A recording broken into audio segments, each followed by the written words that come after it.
Hello students, welcome to your EVS class. Today we will start chapter 15, Eat when you need.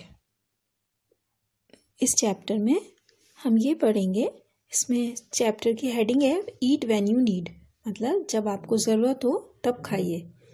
तो जब हमें ज़रूरत है तब खाने के लिए हमें फूड को किस तरीके से प्रिजर्व करना है, क्योंकि हर समय पॉसिबल नहीं होता कि हर तरीके का फूड को हम खा सकें। तो हमें फूड को कैसे प्रिजर्व करना है, कैसे यूज़ करना है कि जब हमें ज़रूरत है तब हम उसको खा पाएँ।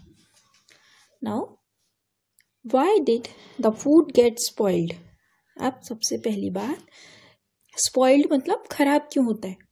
तो पहला क्वेश्चन फर्स्ट हेडिंग इज कि हमारा खाना, हमारा जो फूड है वो वेस्ट, ख़राब क्यों होता है। The summer vacation had started. Harpreet and Razi were very happy as they come to know that the next day their parents were taking them to Jaipur to meet their grandfather. Summer vacation start होने वाली थी, शुरू होने वाली थी, और हरप्रीत और राजी बहुत खुश थे क्योंकि उन्हें पता था कि अगले दिन उनके पेरेंट्स, उनके मम्मी पापा उनको जयपुर उनके दादाजी के पास लेकर जाएंगे। वो वहाँ जयपुर उनसे मिलने जाएंगे। It is a long journey, everybody was busy making arrangements for the trip. और सभी लोग यात्रा की तैयारी में लगे हुए थे। There mother woke up early in the morning and cooked potato, vegetable, pulses and पूरी। उन बच्चों की मम्मी सुबह उठ के वेकअप जल्दी मतलब सुबह जल्दी उठी और उन्होंने आलू की सब्जी, दाल और पूरी बनाई। She packed the tiffin for the journey and kept pickle, अचार एंड मार्मलेड इन इट। उन्होंने सब्जी और दाल और पूरी के साथ में मुरब्बा रखा और अचार भी रखा। They took a big water bottle also along with them, और पानी की बड़ी बॉटल भी ली। They started their journey by train early in the morning at 6 a.m. और उनकी जर्नी स्टार्ट हुई सुबह 6 बजे। There were many hawkers, फेरीवालास in the train selling different types of savory snacks like आलू बड़े, नमकीन etc. जब वो रेलवे स्टेशन में सुबह गए तो वहाँ पे बहुत सारे हॉकर्स, फेरीवाला मतलब छोटी छोटी जिनकी स्टॉल्स होती हैं, शॉप्स होती हैं, वो वहाँ पर बहुत सारी स्नैक्स, सेवरी स्नैक्स मतलब जो स्वीट नहीं, चटपटे अच्छे वाले, चटपटे मसालेदार स्नैक्स, समोसाज वगैरह जैसे, वो बेच रहे थे।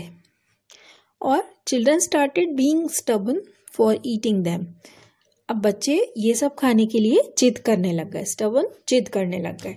Their father told them that mother had cooked a very good food for the journey and we will eat that first. As soon as the mother opened the tiffin, she saw that the dal had spoiled.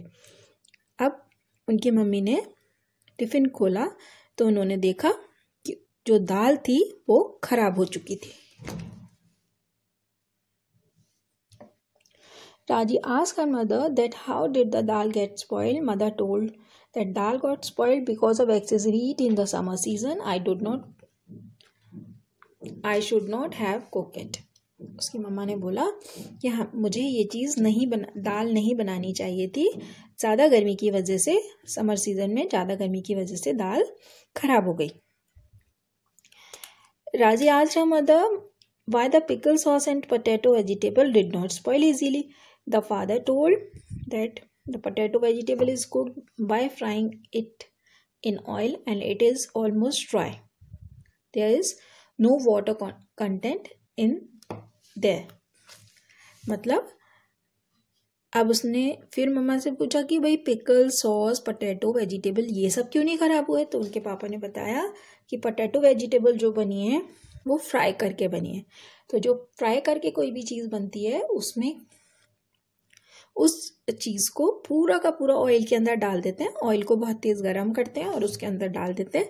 तो उससे क्या होता है, उसके अंदर जितना भी होता है वो पूरा का पूरा ड्राई हो जाता है, इवेपोरेट हो जाता है, तो उससे वो चीज़ जल्दी ख़राब नहीं होती है। और जो पिकल और सॉस होते हैं इनमें प्रिजर्वेटिव्स होते हैं। प्रिजर्वेटिव्स में विनेगर होता है और उसमें ऑयल ज़्यादा यूज़ करते हैं। वेजिटेबल में भी हम ऑयल डालते हैं, सॉल्ट डालते हैं, लेकिन उसको जब बनाते हैं तो वाटर का यूज़ बिल्कुल भी नहीं करते हैं जब पिकल बनाते हैं। और उसके अंदर सॉल्ट और ऑयल सब वेजिटेबल के कंपैरिजन में ज़्यादा डाला जाता है, जो प्रिजर्वेटिव का काम करता है, और विनेगर भी डालते हैं। इसलिए ये वाले फूड आइटम सॉस और पिकल जल्दी ख़राब नहीं होते। There is a growth of microorganism in food due to moisture, air and temperature. कैसे माइक्रो ऑर्गेनिजम्स, छोटे ऑर्गेनिजम्स फूड के अंदर आ जाते हैं? जब उसमें मॉइस्चर हो, एयर आए और टेम्परेचर उनके ग्रो होने के लायक हो तब। As a result there is a change in its smell and taste. और जब माइक्रो ऑर्गेनिज्म फूड के अंदर आ जाते हैं तो उसका टेस्ट और उसकी स्मेल चेंज हो जाती है। Such type of food spoils and is no more edible. और इस तरीके का खाना जो होता है वो खराब हो जाता है और खाने लायक नहीं रहता है। Different types of chemicals are used for preservation of the food. अलग अलग तरीके के केमिकल्स यूज किए जाते हैं फूड को प्रिजर्व करने के लिए। तो जैसे फूड को प्रिजर्व करने के लिए सन में ड्राई का मतलब धूप में सुखा के चीज़ों को प्रिजर्व किया जाता है। विनेगर डाल के प्रिजर्व किया जाता है। शुगर भी प्रिजर्वेटिव का काम करती है। तो इस तरीके से चीज़ों को प्रिजर्व किया जाता है। Next topic is food hygiene. In summer season food spoil at a faster rate. Summer season में हर फूड मटेरियल जो होता है वो जल्दी ख़राब होता है बिकॉज ऑफ हाई टेम्परेचर। क्यों? क्योंकि टेम्परेचर ज़्यादा होता है और जो माइक्रो ऑर्गेनिजम्स होते हैं, छोटे छोटे जो ऑर्गेनिजम्स होते हैं फूड को स्पॉइल करने वाले, वो ज़्यादा एक्टिव रहते हैं। To prevent the food from spoiling we cover it with a sieve and keep it in a cool place. हमें चीज़ों को स्पॉइल ख़राब होने से बचाने के लिए छलनी से ढक के ठंडी जगहों पर रखना चाहिए। If a refrigerator is there then we keep the food in it. Refrigerator मतलब जिसको आप फ्रिज बोलते हो, वो अगर है तो हमें फूड को बचाने के लिए, गर्मी में फूड को प्रिजर्व करने के लिए उसको यूज़ करना चाहिए। After some time, the hawkers came again. Harpreet and Razi again asked to buy something from them. अब हॉकर्स फिर से आ गए तो हरप्रीत और राजी फिर से चीज़ें खरीदने के लिए बोलने लग गए। Their father made them understand that we should not eat the food items prepared outside, as those people do not maintain cleanliness and proper food hygiene. उनके पापा ने उनको समझाया कि हमें ये बाहर वाली चीज़ें नहीं खानी है क्योंकि ये लोग खाना बनाते समय सफाई का ध्यान नहीं रखते हैं। सफाई का ध्यान रखने से मतलब है जैसे जब खाना बन रहा है, जहाँ खाना बन रहा है वो पूरा अच्छी तरीके से चीज़ें साफ़ होनी चाहिए। खाना बनाना शुरू करने से पहले हाथ बिल्कुल अच्छी तरह साफ़ करने होते हैं और जिन यूटेंसिल्स में, बर्तनों में खाना बनाया जा रहा है वो बर्तन भी बिल्कुल साफ़ रखने होते हैं और उसमें जो वाटर यूज़ कर रहे हैं, पानी जो यूज़ कर रहे हैं वो भी अच्छा पानी, फ्रेश पानी, जर्म फ्री पानी यूज़ किया जाता है।